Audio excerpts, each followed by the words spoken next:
Welcome to the Barstool Banter. I'm your host, Pete Judy, along with Steve Mitt from Steve O's Music Madness.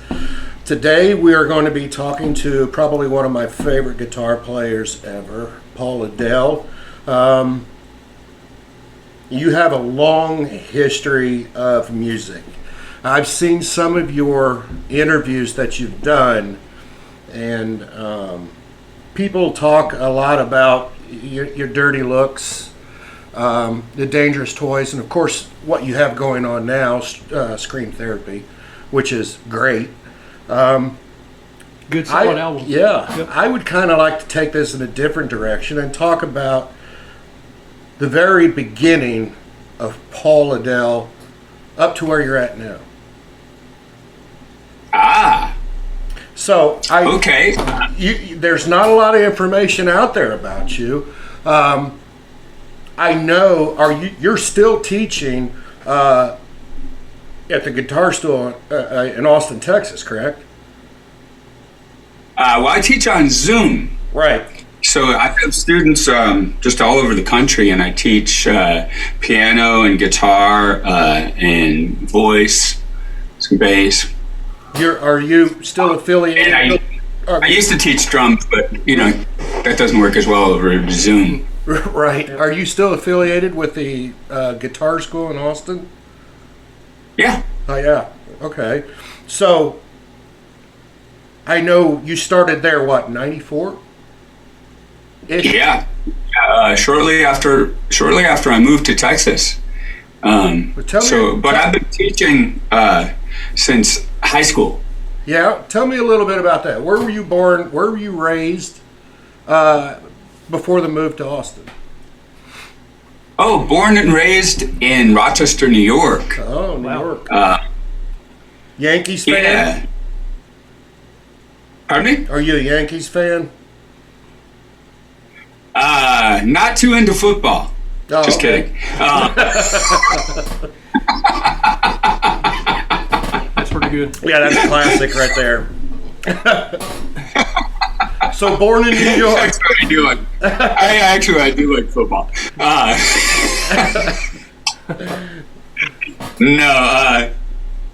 So Rochester, obviously upstate New York, live next to Lake Ontario, a lot of snow. So a lot of time spent inside playing the guitar. Yeah. Now, you started out as a drummer, though, didn't you? I did, yeah. So I started drums at 9 and started playing in bands in my very early teens, but I was playing, I played drums in every single thing in school that you could play drums in, which included the band and the orchestra from grades 6 through 12, band, orchestra, stage band, jazz band, this band, that band, every band on drums. And eventually everything I could find to do with guitar as well. And so I played in a bunch of local bands playing drums, and I played with some real good guitar players in those bands, and I would get them to show me how to play guitar. Wow. So those my early teachers were the guitar players I played in bands with, and also my friends that also played guitar, and they would show me what their teachers showed them. And then I found out that Randy Rhoads was a guitar teacher. So if Randy Rhoads taught guitar, I had to teach guitar. So actually somebody asked me to teach them, and I was like, well, I wouldn't know what to teach you. I never taught anybody before. And this is, gosh, when I was probably 17, right? And they had been to a gig, and they said, "Yo, you got to show me how to play." So his name is Mark, and he is now just a monster player in Rochester, Mark Provenzano. And he was the one that inspired me to start teaching, because he wasn't going to take no for an answer, actually. So I started teaching him, and discovered that I really loved teaching guitar, and So I've been doing it ever since, and I just love it. It's something that I'm extremely passionate about. So performing and writing songs and teaching, all for me are just I would I would pay to do all those things. Excellent. And you've written a few music books, correct? Yeah. I one called the Pro Guitarist's Handbook got published by a major publisher called Alfred, and then I have like just some instructional videos and things like that. Yeah, well, you're kind of playing that like down a little bit. Back in the DVD days, where you would make a guitar instructional DVD. So I have a handful of those and other books and materials, and I have a YouTube channel as well for guitar instruction. But you're kind of playing that down as far as DVD, aren't you? I mean, didn't you have, wasn't one of your DVDs one of the top selling ones on Amazon? Well, yeah, I checked it one time, and I was shocked to find out that one of them was number one, and the one right behind it, number two, was my other one. Yeah. So Beginning Rock DVD number one. And Learn to Play Rippin' Lead Guitar was number two. There you go. I wish So we that was- I wish we would have had this DVD when we played back in 1990, Pete. That would have helped you out, man. It would help me out, yeah. So, But this was in this was like 99. So if you look at there's video on YouTube and stuff of excerpts from those DVDs, and so I look considerably different. Yeah. So you also taught for a while at the University of Texas. Is that true? Yeah, I mean, they call them the informal group classes that were taught on at the University of Texas. So that was fun, and I've been at it forever. So I know. That's great. So you graduate, you move to Texas. What happens now when you're in Texas? Oh, well, when I was still in Rochester, New York, I was playing in a whole bunch of club bands around town. As a drummer, I played in a variety of different bands. Like even I was playing in a working jazz band at one point. So all different styles of music, and then on guitar, sort of the same thing, and played in a bunch of bands around town, and then I joined Dirty Looks, who was based in Pennsylvania. So at one point moved to Pennsylvania with 1 hour's notice. So when I left Rochester, it was with 1 hour's notice. There was a storm coming, and you have to drive over a mountain to get to where we are in Pennsylvania.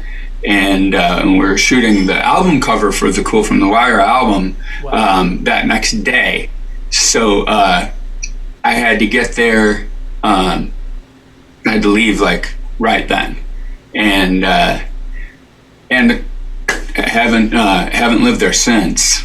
So, but back then, so back then I was traveling really light, and then for the next like 10 years, I didn't really live any one place for any period of time. Live, for a little bit of time here, and a little bit of time, LA, all over Pennsylvania, different places, but mostly on the road, for probably from 86, I guess, or so, to like 96, 97. So in 94, at the end of 93, Dirty Looks dissolved, And at that point, I was lucky enough to be asked by my favorite band to come to play with them. So I moved to Texas to join Dangerous Toys, and I've been playing with Dangerous Toys for 30 years now. Wow. So, probably two of my favorite bands ever, Dirty Looks and Dangerous Toys. I love them. Oh, cool. And that is true. That is true. I play that shit all the time. Yep. All the time. How did you get hooked up with Dirty Looks? Did Henrik reach out to you? How did that work? Did you audition? How did you... So, there was a band called Harpo that were they were like the big club band, like touring, East Coast touring club band, and they were just kind of gods to me, and I would go to see them, especially their guitar player, and I would go to see them, and I would be standing right in the front row, right in front of this guy, and just trying to absorb everything that he was doing and learn from him. And so his name, by the way, is John Hahn, fabulous guitar player. And so I wanted to trade licks with this guy. I wanted to, pick his brain. So I invited the band over after one of their shows to my house, and so then me and John were trading licks. And when we were finished, there was a guy that was on the crew for this band Harpo, and they said, there's this band Dirty Looks, and they're looking for a guitar player, and you should call this number. And all I knew about Dirty Looks was that the bass player for Harpo had left Harpo to join Dirty Looks. And that was good enough for me. I mean, if he had left Harpo to join this band, I was definitely interested. Mm-hmm. And so yeah, I drove to Pennsylvania and auditioned and got the job, and just fell in love with their album In Your Face. Mm-hmm. And they had some other albums too, but so I came home and I was like, told everybody, yeah, I joined this band. They sound like Accept. And so at that point, we toured around quite a bit, but we were unsigned, and so we were making $5 a day, and touring up and down the East Coast. And then eventually we started showcasing for different labels and signed with Atlantic Records.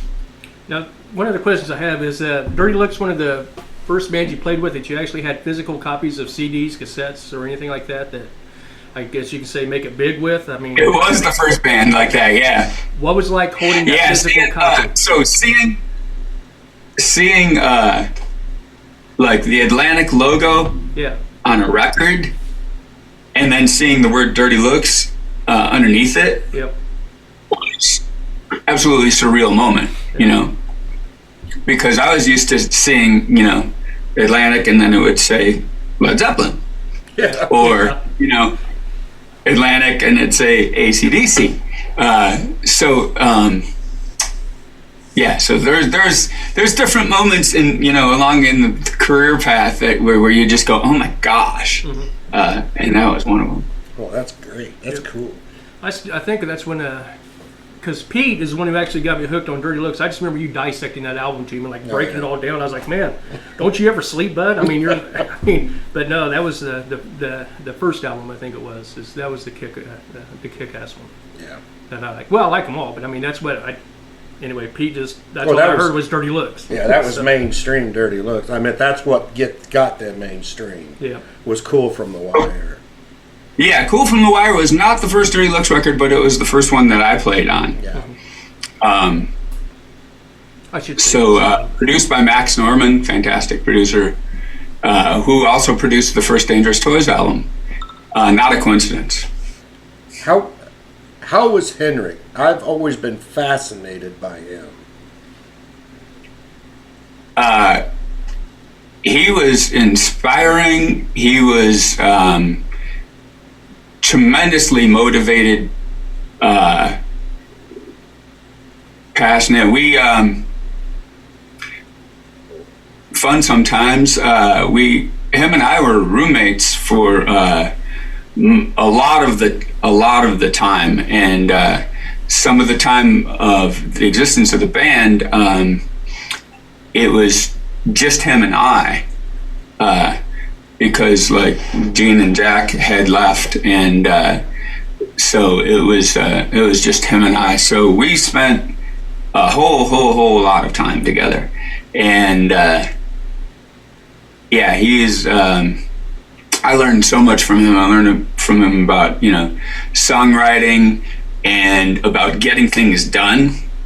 He's super motivated, and nothing would get in his way, and so I kind of took that from him. So there's a lot of things day to day where I'm like, okay, yeah, I learned that from Henrik. He had a to-do list and was crossing stuff off, and I had never experienced that, and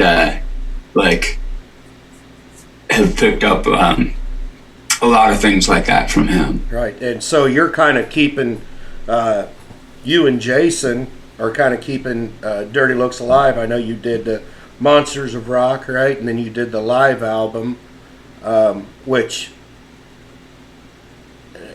that almost, if there was ever to be a replacement, that's the perfect match there as far as Dirty Looks, because you guys sound phenomenal on that. It's thank you. It's like the original group.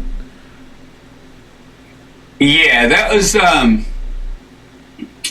there couldn't be anybody else that would sing, and Jason certainly wouldn't even consider himself to be any replacement. I mean, we're just like kind of honoring his memory by playing those songs, and that's how that would be. But I think that Henrik would be cool with Jason and nobody else. We never had people up on stage with us that I recall, except for Jason. So very cool.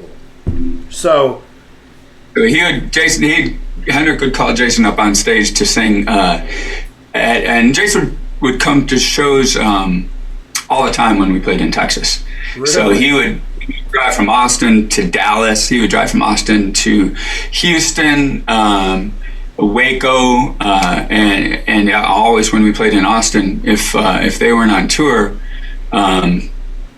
they would be at our shows. So there was a deep connection there at the very beginning, then, wasn't there?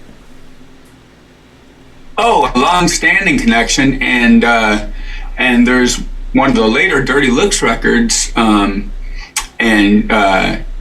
Gasoline, and you look on there, and Jason played bass. So. Oh, I did not know that. That's a great album. I love that album. Yeah, that's a good album.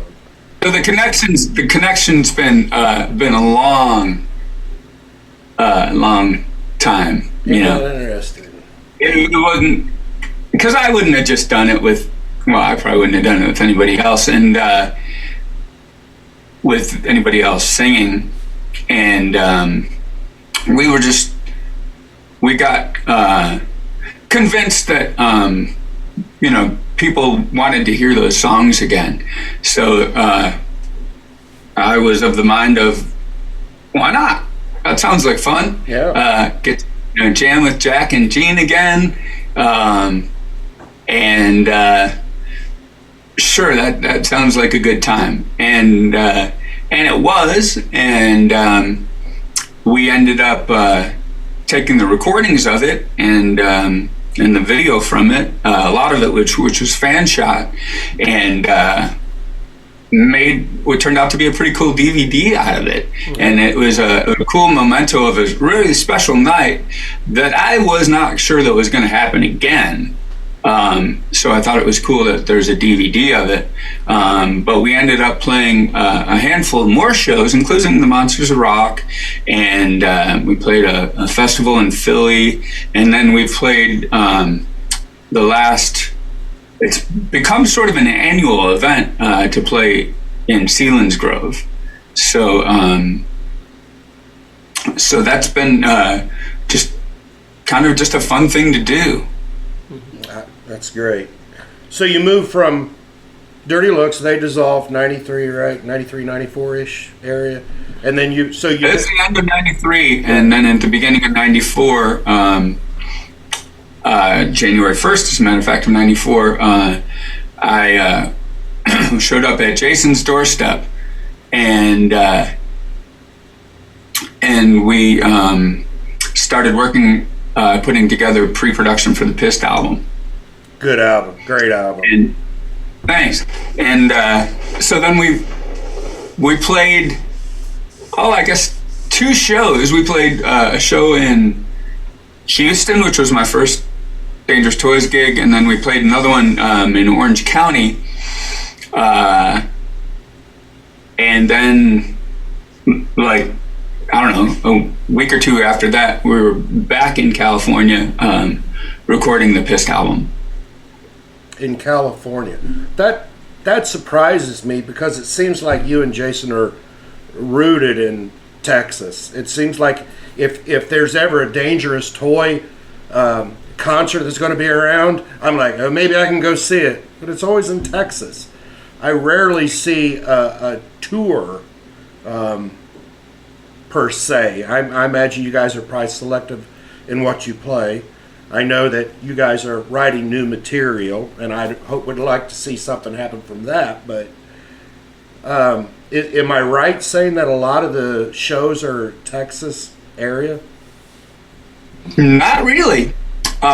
We play, I mean, not to contradict what you're saying, but in the last, last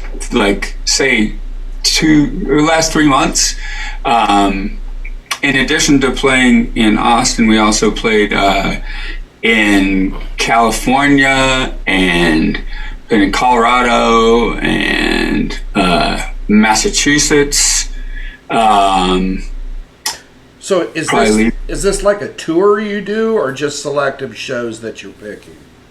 They're all fly dates. So we jump on an airplane and go play a show or 2, and then we're home. Usually that Monday. Well, hopefully soon we'll see you in Indiana.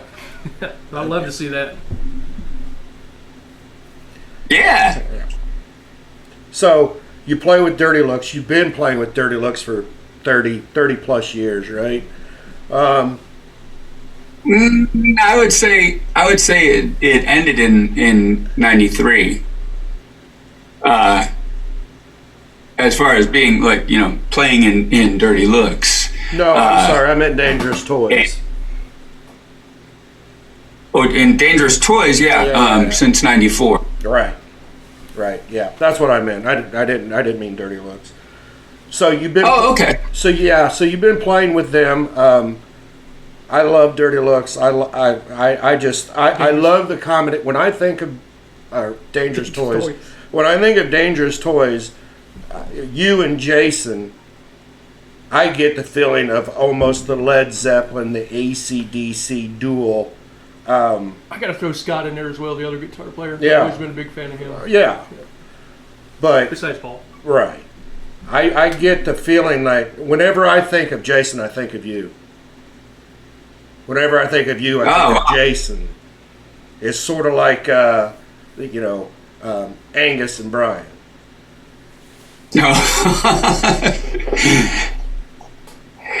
That's cool. And I guess you could throw Broken Teeth into that mix as well. Yeah. So you're in and out with Dangerous Toys. I haven't since '94. That's been constant. Right. So where did 99 Crimes come from? 99 Crimes is Austin-based trio, and another one of the bands that I was the lead singer of, and also played guitar. I played in several trios where I would also sing, and so it was comfortable in that format, and so we have an album out on Paris Records as well, and that disbanded over the course of the pandemic, and then that's where Scream Therapy was then born. Yeah, so that brings us to, what you're up to now. Well, I like to bring up 99 Crimes if I could real quick, because I wrote down, I even looked this up.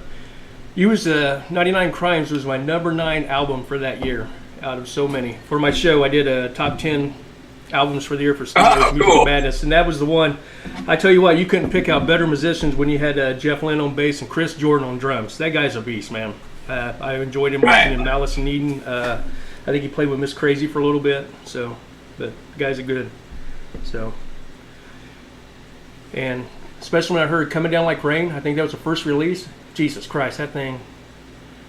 I played that every day, man. Good. Yeah, the whole album's good. The EP, remember, you're the one who gave me the EP or turned me on to the EP first. The next thing you know, it was like, we're coming out with an album now. And I was like, great, that's even better. But I mean, Songs Avenue. The video for that was cool. Oh, hell yeah. That was really a good album. I really enjoyed that one. Oh, thank you. So, pandemic comes along, and I understand from seeing your past interviews, you didn't do hardly any writing during the pandemic, right? Right. Yeah, I with no band to write for, all my creative energy and stuff just went in other places, like to my YouTube channel and stuff like that. So I went through sort of a long period, which is really unusual for me, where I wasn't writing any songs at all. And then all of a sudden I started just writing songs just like crazy. They just started coming and coming and coming, and as if from somewhere else. And so I tried not to second guess and just and absorb it. And that's where this Scream Therapy album came. It's like all these things just came real fast. I tell you what, it's a great album. I love it. I love it. Thank you. There's probably nothing you couldn't do that I wouldn't love anyway. So, but I love everything you touch. I'm impressed by what you do and the sound that you have and the tone. He's got a hell of a voice. Yeah, he does. Yeah, no, I really don't talk about that enough. I mean, you fronted a lot of bands as you were growing up through your career. It's not just this band. Mm-hmm. You've done a lot vocally. Yeah, I've been doing that for quite some time. Yeah. So and I've always sang like on the Dirty Look records. All the backing vocals. If it wasn't Henrik, it was me usually. Yeah, you do a lot of backup vocals. I saw a live. What was it? A Dangerous Toy album or a concert maybe that I saw you guys doing, and you were singing backup, and that's I able to tune Jason out and listen to you was just, I could hear the harmonization. I just loved it. I love it. So Scream Therapy. I just wanted to interject. In Dangerous Toys, Mike Watson is also a great singer. And it's really cool the harmonies that we get. It is. So go ahead, sorry. It is. It's impressive. I mean, I love it. So Scream Therapy, the song, the album, the name Scream Therapy, does that have anything to do with the doctor, the psychologist that came out with the Scream Therapy technique? Or was this just something that you came up on your own? No, I don't think it had anything to do with that. It was a song, and actually it was lyrics that I wrote years ago, and this has been like, I've found them in a drawer, and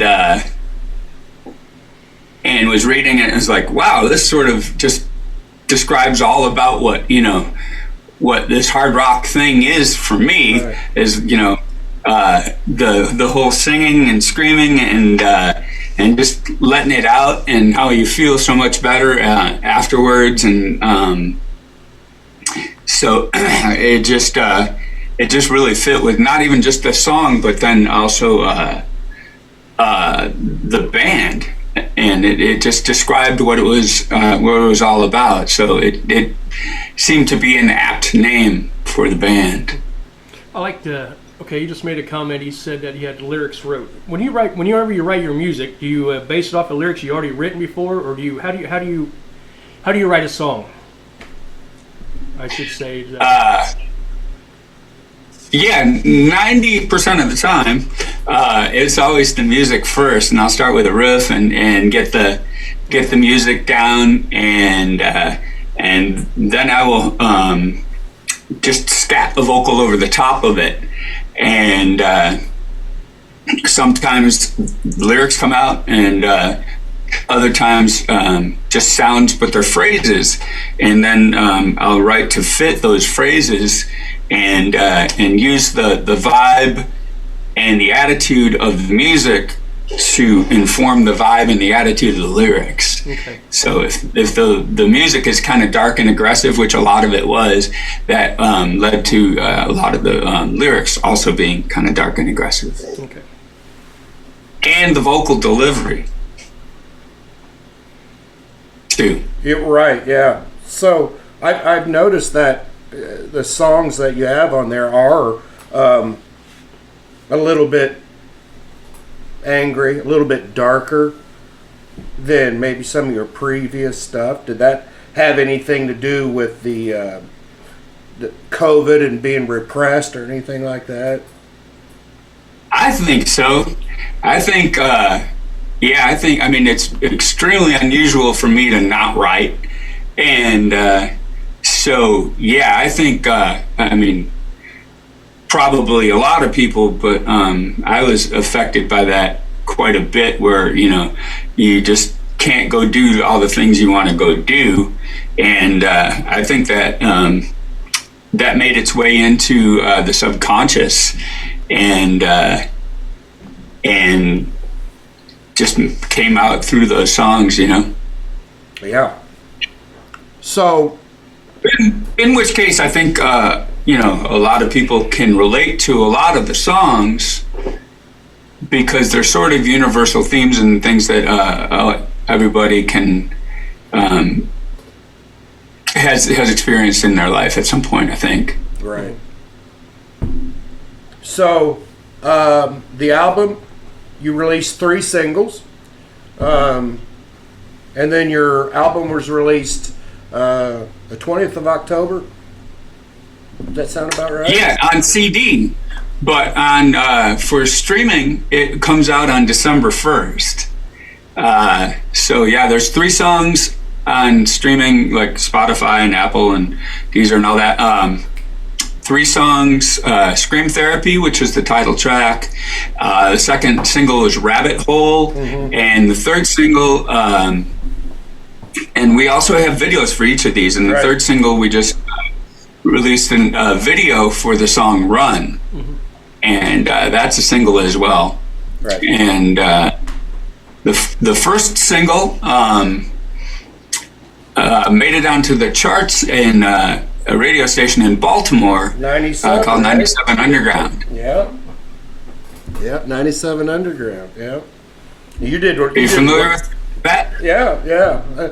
Yep, I am. And you did very well on that. Still. Well, this week it's number one. Right. Yeah. That's amazing. So, How does that make you feel? Does that validate everything? You know, I mean, a number one on a radio station? God. Yeah, I have to admit it's, because through this whole process, I don't know if people realize this, but there's tons of self-doubt in anybody that's, creative. And you're wondering, and then you have to try to put that away. And very inspiring and humbling. And gosh, I'm really, really grateful for anybody that had anything to do with making that happen. So yeah, it's great. A career highlight for sure. Oh yeah, absolutely. I mean, hell, that would be like a platinum record or something. Getting that kind of notoriety. I mean, number one, tours. So yeah, it made me feel like the band and the album are doing something right. So. Well, as far as I'm concerned, I don't see much of what you touch does wrong, but I'm biased in that opinion. But what about a tour? Are we going to be able to see a tour? I mean, I know you've been playing live, but are we going to be able to see you hooking up with somebody, maybe swing? Man, that would be awesome. I would love to just I'd love to take it out and drive it around. So I've got an idea for you. I've got an idea, and I want you to take it seriously, okay? So I'm thinking when you guys release something with Dirty Toys, probably Toys? Or shit. Dangerous Toys. At the beginning of next year, right? Maybe? Yeah. So I'm thinking you guys tour together and you can do double duties. How awesome would that be? Yeah, you're not saying that no. would be. You're not saying no. So that means you're possibly thinking about it, right? Yeah, I say that would be fun. I love playing, and so the more shows the better for me. Yeah, that would be a great tour. I'd love to see that one. Dangerous Toys along with Scream Therapy. Shit. I'd pay money to see that, bud. So, I like to ask, what's it like working with Tom Mathers from Paris Records? I'm sorry. Would you repeat the question? The Sorry, Zoom glitch. I like to ask, what is it like to work with Tom Mathers from Paris Records? Oh, he's fantastic. Yeah. We've been working together for over 20 years, probably. Good. And because with Broken Teeth and Adrenaline Factor and 99 Crimes, and now Scream Therapy, and he's very hands off as far as any of the artistic, like all the complete artistic freedom, and he does a good job at getting the word out about the albums, and he's just great to work with. Yeah, I like to give him a big shout out because he's also, I do a stocking stuffer for the last 3 years. I just have all these people that send me great stuff to give back to the people, the listeners, and he was nice enough to actually send me one of your CDs, Scream Therapy, for the giveaway as well. But he's just a great guy. I like talking to him just via messenger. So yeah. What do you got, Pete? Oh, you got another question? No, that was it for, I just want to.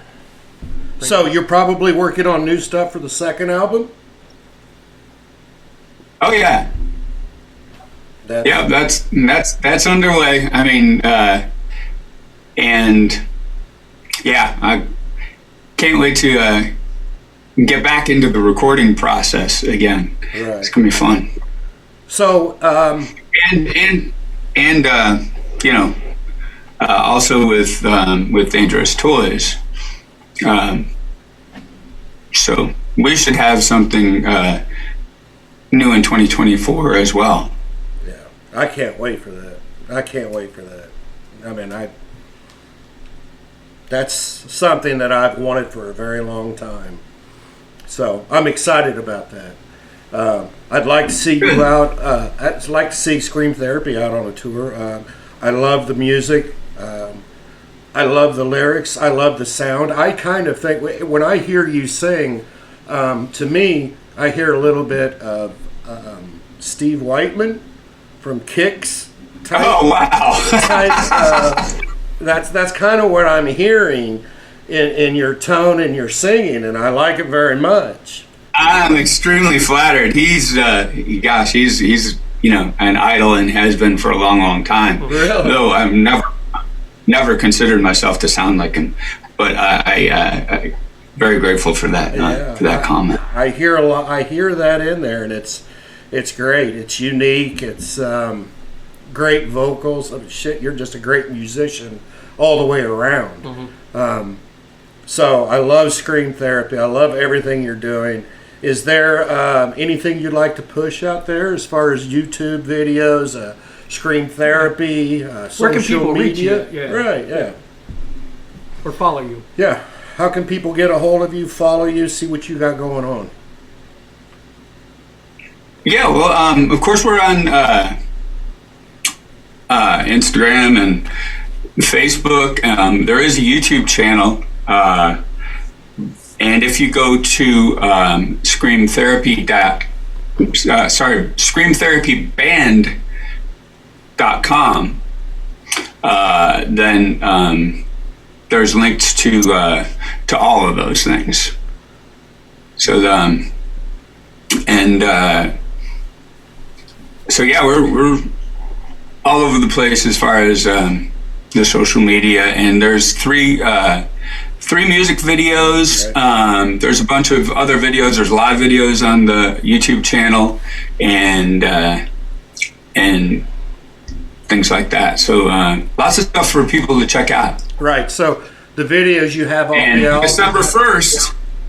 December 1st on streaming, the entire album will go on streaming. So that's all 12 songs, and that's going to be exciting. Yes. Because up to now, only people that have CD players have heard the whole album. You know, that's funny you say that, because I was talking to my wife the other day, and I said, shit, do they even sell CD players anymore? I mean, you know, CDs are almost like vinyl now anymore. It's like, do they even exist? Right? Yeah. I mean, am I the only one that thinks that way? No, I buy every CD I can, bro. Yeah, I know. It's like, wow. That's Well, there is a lot of people that are interested in having that, that physical thing in their hand. I totally get that, and that is cool. Yeah, and then there's some people that also just don't do digital, and they only do like physical copies of things, and I think that's really cool. I have always been one of the type that have to have the physical touch. When the cassettes were out, I would remember that we would go out and get the cassettes. We would unwrap them, right? And then you open up the sleeve and you smell the inside of the cassette. You remember that? And just the smell and that was the greatest shit ever.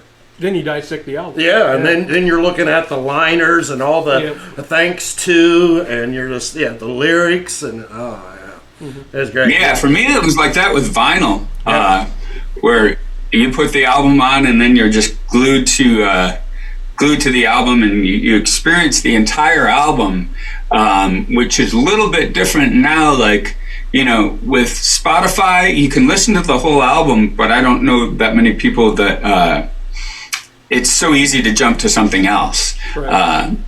So the experience of listening to the entire album, which is really what the artists just designed this whole thing. I mean, there's some care taken into putting the songs in order and making it this one experience. And then, so with vinyl, you kind of had that because, you'd have to get up and change the record if you wanted to listen to something else. Right. So we would listen to the album and then just study the liner notes and, so I knew everything about everybody, who produced this and what studio they're in and what, and all who their light guy was and,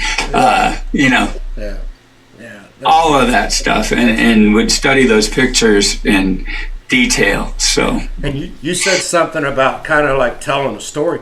The album Scream Therapy kind of almost feels like it is telling a story a little bit. Am I right? It does have that feeling. It wasn't intentional, but I'm listening to it. It does definitely have that feeling. Right. Yeah. It's great. I love the way that came together. Accidentally, evidently, but it's great. Mm-hmm. And I've always been a lyric guy to sit down and dissect the lyrics and then be in a rhythm. I've always dissected everything. Even though the lyrics are written out for you, I would always have to write the lyrics out myself. Get that personal connection. Oh, I see. Okay. Yeah. So it's great. So I love it. I love everything. I love everything that you're doing. Everything you've done. I appreciate the time that you're taking out to speak with us. Yeah. I appreciate you having me on. Well, there is something that I like to do with the people that we have on. It started out being the 15 for 15, so it was 15 questions you would answer in 15 seconds. It's kind of morphed into a little bit more than that, but they're just random thoughts, random questions I'd like to ask you if you don't mind. All right. Okay. All right. So, when you're on the road, what's your favorite thing to eat? Favorite thing to eat? I eat a lot of salad. I eat a lot of chicken salad, salad with chicken and fish. Chicken and fish. Okay. What is the name of the first band you were in? Oasis. Oasis. Is there any stories you got from that, or is it just one of the early as a kid band type thing? So Oasis was the band I was the drummer in, and I was in the band for probably about almost 2.5 months, and at the end of that 2.5 months, we could get all the way through one song, and we could almost make it through a second song. Right. And so we had that going for us, which is nice. And then, I'm sitting in homeroom. This was in junior high school, and over the announcements, I hear that my band Oasis is playing for the high school or for the dance. For the whole school in like a little over a month. And you got one song. And you got one song. So sure enough, we got really busy, we got really focused, and we put together a whole bunch of music in a very short period of time, and the gig was fantastic. Good. And the whole school was there, and I still have pictures from that. I don't have any recordings, but that's fabulous. So you get in your car, I don't know, whatever your stereo. What are you listening to right now? What band song are you listening other than your stuff? What are you listening to?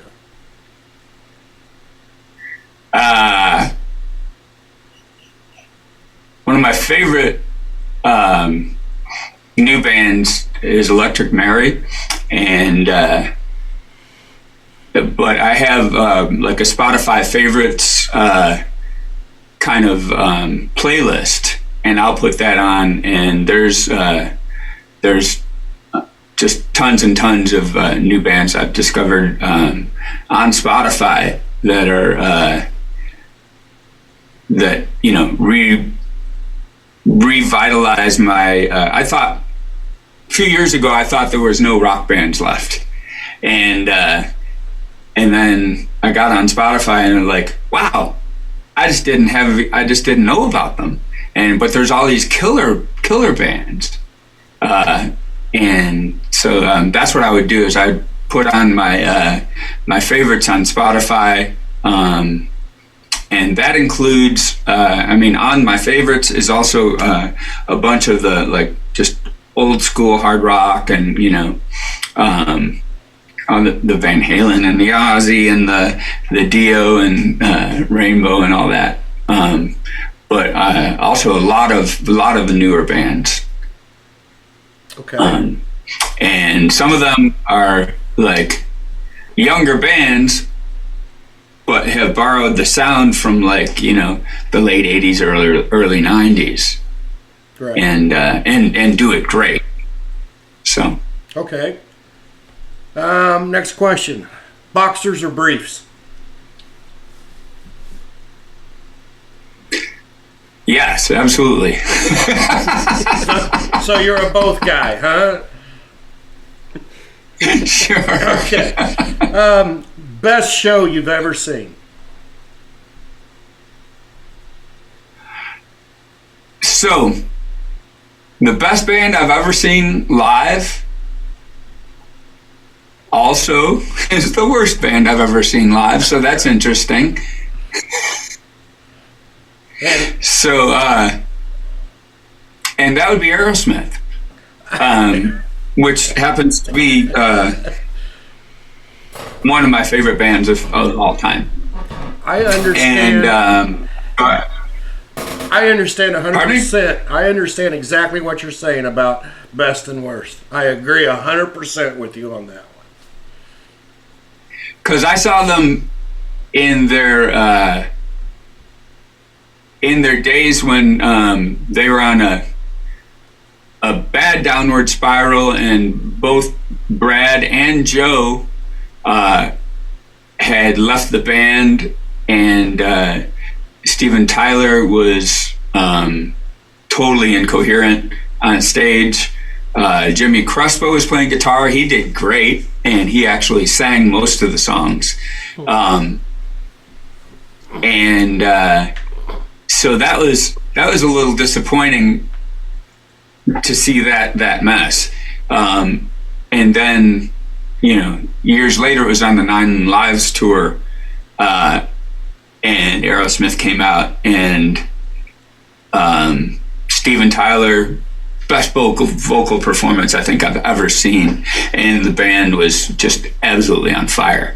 And so when I think of the best show I've ever seen, that one comes to mind every time. Good. And Steven Tyler who was one of my very favorite singers too, and he was just so on fire. It was like he was showing off of how high he could sing, and how much he could run around, and how easy it was for him. Not be winded at all. Yeah, so that was just like one of those jaw-dropping kind of concerts, and I've seen them after that too, and again they're great. Okay. What is a song you never get tired of playing live?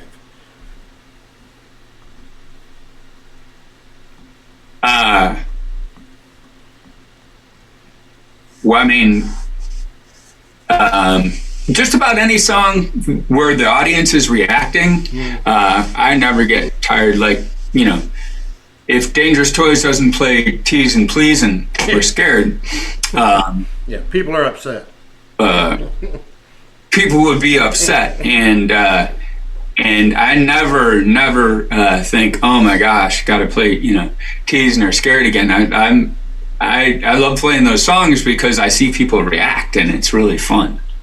So any song that people are reacting, I'm more than happy to play it, and just never get sick of them. Good. This is a Steve-O question he brought up. Do you still owe money to Columbia House?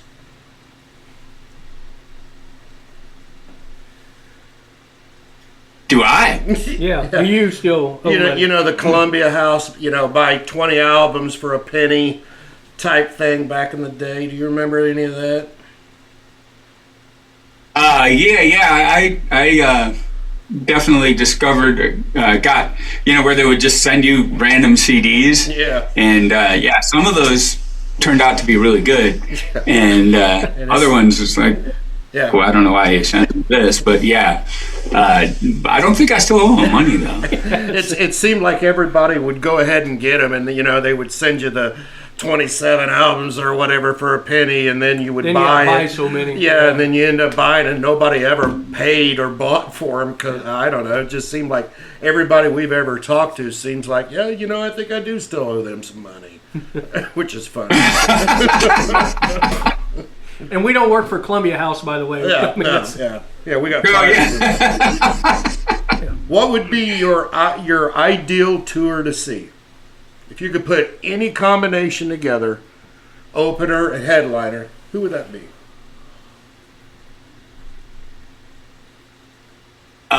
Do they have to still be together? No. Oh, because I think old Aerosmith and old Van Halen would be the ideal show. Can you imagine that? What would the tickets cost for that? And who would be the headliner? That would be totally amazing. But that would be because in my mind, all the quote unquote '80s music all came from in varying amounts those two bands. Yeah. So there were some bands that were more Van Halen than Aerosmith, like say Rat, very Van Halen, right? And then you have somebody like Faster Pussycat, that is very Aerosmith, and then you go to Guns N' Roses, which is more of the Aerosmith sound. And with that vibe, and so those two bands, in varying degrees, that's they created this thing, I think. Yeah, I saw. And you could throw AC/DC in there too. Yeah, but I saw Faster Pussycat open for Aerosmith on the Pump album, which was that was a cool tour. Yeah. What is your favorite place to play? Do you have a favorite place you always look forward to going and playing?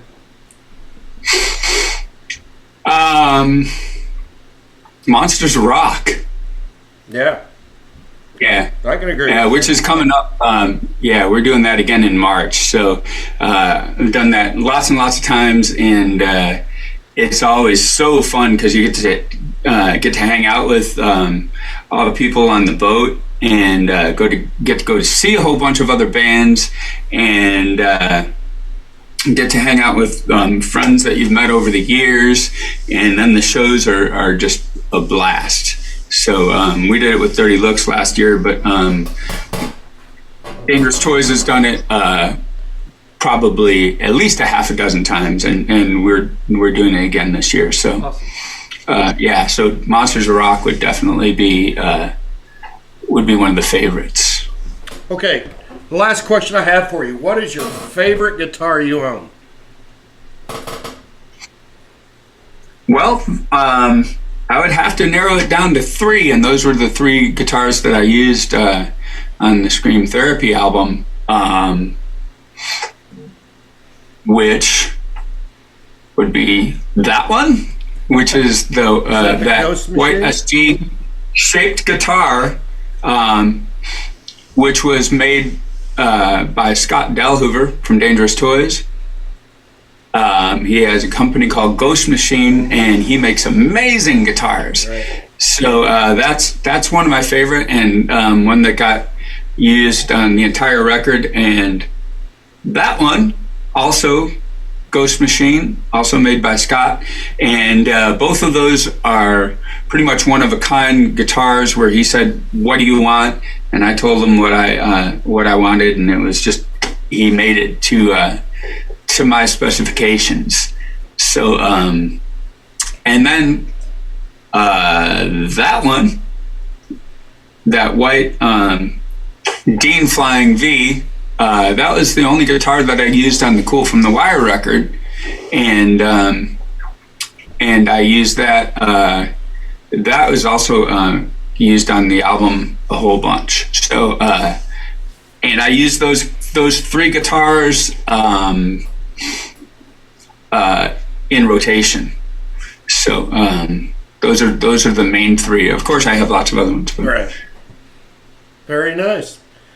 Well, Paul, I appreciate you taking the time out to speak with us. Tell us what you got going on, what you got coming up. Yep. It's been very Appreciate nice. you having me on your show. Yeah, it's one of the highlights of my interviews, speaking with you. So, Wow, yeah. Cool. I do appreciate it. So, Yeah, we do want to thank you, Paul. I know it is Sunday, so I mean it's probably rest day for you, but no, we appreciate this, man. yeah. My pleasure. Thanks so much. So for Steve-O's Music Madness and the Barstool Banter, I want to thank Paul, and best of luck to you in the future. And I hope to talk to you soon in the future. Yep. And we'll Yeah. Hopefully, we'll get to run into each other, maybe at a show or something. Yep. Sounds great. and I'll keep putting your music on my show as well. So good stuff, man. I appreciate that. Thank you. Appreciate it. Thanks again for tuning in to the Barstool Banter with your host, Pete Judy, heard on Steve-O's Music Madness. What a great time sitting down with Paul Lidel tonight from the bands Dangerous Toys, Dirty Looks, 99 Crimes, plus his new stuff with Paul Lidel's Scream Therapy. Great album. You need to check it out. And is released through Paris Records. Also want to thank Cincinnati Beverage Company for allowing us to have some Little Kings tonight. You guys rock.